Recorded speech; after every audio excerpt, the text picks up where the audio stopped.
আসসালামু আলাইকুম রহমতুল্লাহ। প্রিয় দর্শক, আমার এই ভিডিওতে আপনাদের স্বাগতম।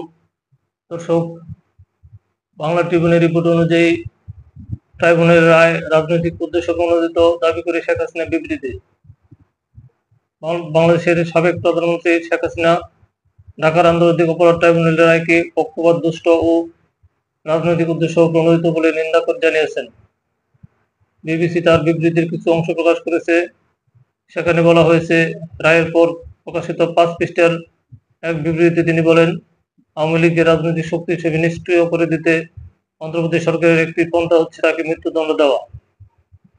ভারতে অবস্থানরত শেখ হাসিনা এর আগে বিচারকে প্রহসন বলে অভিহিত করেছিলেন এবং তার বিরুদ্ধে আনা সব অভিযোগ অস্বীকার করেছিলেন। তিনি বলেন, এমন একটি ট্রাইব্যুনাল যেখানে ন্যায্যভাবে অভিযোগ যাচাই বাছাই ও পরীক্ষা করা হয়, সেখানে অভিযোগকারীদের মুখোমুখি হতে আমি ভয় পাই না। তিনি আর যোগ করেন, তিনি অন্তর্বর্তী সরকারকে চ্যালেঞ্জ করেছেন এই অভিযোগগুলো হেগে আন্তর্জাতিক অপরাধ আদালতে নিয়ে যেতে। হাসিনা উল্লেখ করেন, তিনি তার মানবাধিকার ও উন্নয়ন সংক্রান্ত রেকর্ড নিয়ে অত্যন্ত গর্বিত। এর আগে সোমবার 17 নভেম্বর দুপুরের 24 জুলাই আগস্টে সংঘটিত গণহত্যার দায়ে মানবতাবিরোধী অপরাধের মামলায় ক্ষমতাচ্যুত প্রধানমন্ত্রী শেখ হাসিনা ও সাবেক স্বরাষ্ট্রমন্ত্রী আসাদুজ্জামান খান কামালকে ফাঁসির দড়িতে ঝুলিয়ে মৃত্যুদণ্ড কার্যকর নির্দেশ দিয়েছেন আন্তর্জাতিক অপরাধ ট্রাইব্যুনাল।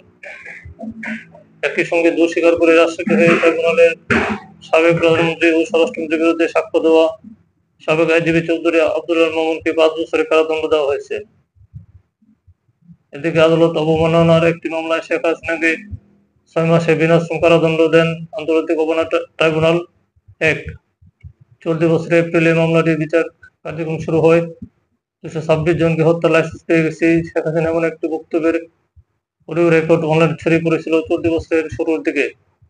তার এমন বক্তব্য বিচার প্রক্রিয়াকে বাধাগ্রস্ত করার চেষ্টা উল্লেখ করে আদালত অবমাননা মামলা করেছিল প্রসিকিউশন।